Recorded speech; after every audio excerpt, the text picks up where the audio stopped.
By the end of this video, you'll be able to read the stats of any Temtem and actually know what's going on and what it all means. Hopefully this video will save you a lot of time when you finally get your hands on the game, having to learn features that might be a little bit unfamiliar to you, and will get you one step closer to getting that perfect platypet named after your favorite anime girl. If you don't know what Temtem is and you're a little bit confused of why YouTube recommended this video to you, I would recommend going to the top right and clicking on that first. It's a beginner's guide so you get to know the game and basically gives a rundown of what Temtem is.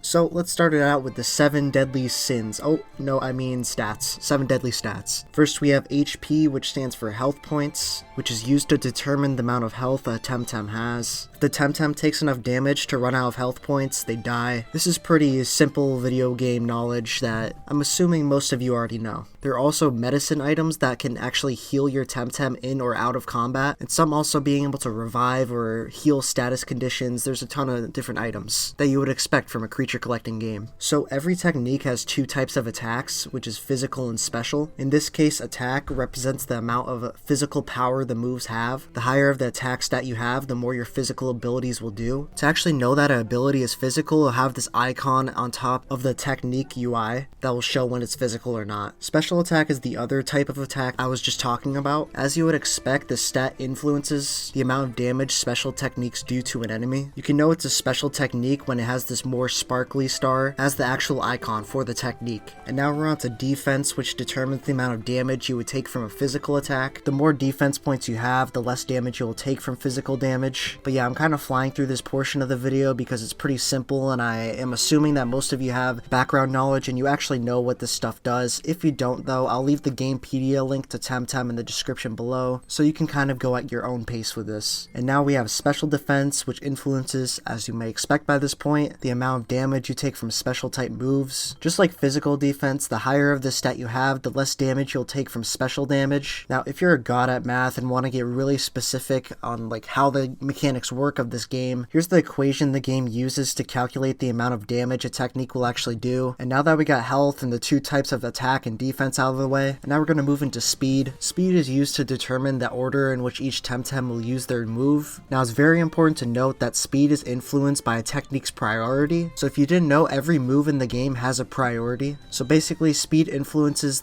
when your Temtem attack, but it also depends on the priority of the technique that the Temtem actually uses. If you want to know how much priority actually affects the user's speed, there should be this little chart here or something like that that shows how much it actually affects it. So you can pause the video now to see the actual numbers. Before we move on, if you want to learn more about Temtem, I would recommend subscribing so you don't forget about me. It's totally free and helps support the channel. And if you have any video recommendations, feel free to DM me on Twitter or just leave a comment in the section below. But yeah, that's pretty much all I wanted to say. Now Snally, I know there are 7 stats, but why are there 3 columns? Well, I'll get to that now. Now because I don't know the specific name of it, I don't think there is one. The 7 I just covered are going to be the 7 deadly stats, and the 3 ones I'm about to cover are going to be the 3 main stats. Keep in mind that these 3 main stats actually determine the 7 stats in one way or another. I'm going to try to make it as simple as possible. If you're coming from Pokemon, basically I'm talking about EVs and IVs here. But first we're going to start out with the most basic one, which is base stats. These are the stats to the far left when you look at a Temtem's summary, and it represents the stats of that specific species. So let's say we have 2 level 10 platypets. They will both have the same exact numbers on their base stats, but let's say one of them levels up to level 11. What will happen is the level 11 will then have some higher stats than the level 10, but if the other guy levels up, they'll go back to having the same base stats. Alright, now we're going to skip the middle column and head over to the far right. TVs stand for training values and are controllable factors for each of the 7 stats. Now the maximum amount of TVs you can have for individual stat is 500, and in total you can have up to 1,000 training values. This means that you must decide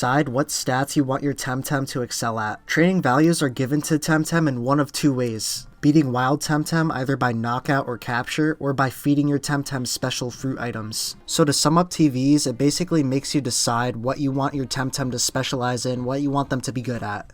SVs stand for single values, and unlike TVs, you can't actually change the stats once you obtain them. SVs range from 1 to 50, but their lack of volume makes up for the fact that you can max out every stat. What this means is you can have a Temtem that has a 50 in HP, both types of attack and defense, speed and stamina. Temtem can inherit these SVs through breeding, which is a whole nother beast in itself, which I'll be covering in the future. But what's important to take away from SVs to understand it is that the only ways to get better single values is by getting a Temtem Temtem with better SVs by breeding or capturing one. It's also important to note that a Luma is guaranteed to come with at least 3 perfect SVs if you're lucky enough to find one. And I think that just goes to show how hard it's going to be to find a perfect Temtem. If you think about it, a Luma has a 1 in 6,000 chance of appearing and only has 3 of the 7 maxed out stats. The amount of grinding you would have to do to find a perfect Temtem is actually insane. But now that we've covered the 3 columns and you know what each of these do, there's a kind of a 4th one if you count it. There's the stat total. As the name suggests, this is the total culmination of all 3 stats. And although it doesn't actually show it on a Temtem's profile, this is what the game actually uses to calculate how much damage you take or do in a game. So just for a quick review, I'm going to go over the 3 columns. Training values, also known as TVs, are stats that you can change and have a maximum of 500 on each stat, and have a maximum of 1,000 TVs in total. And now we have base stats, which is the same for each species that are the same level and only change when you actually level up. And then finally we have single values, aka SVs, which are stats you can only control by breeding, capturing, or trading a Temtem, and all these combine to a stat total, which the game actually uses in combat to determine what happens. But yeah, that pretty much wraps up stats. There's not much more to say. If I left something out and you know what it is, make sure to leave it in the comment section below. And yeah, sorry this video came out late. With New Year's and 2020 and all that stuff, I've been really busy, so I haven't been able to actually come up with a video. What I basically plan on doing, until early access at least, is making more beginner guide series like this and more fun videos like I did with the 8 reasons to be excited about Temtem. I've also been thinking about streaming when the game finally comes out on either Twitch or YouTube. I haven't decided yet, because there's not really a reason for me not to. I have a good enough PC where I can stream efficiently and good Wi-Fi. So yeah, my Twitch and my Twitter are going to be in the description below. Go follow those if you want to keep updated, and obviously subscribe and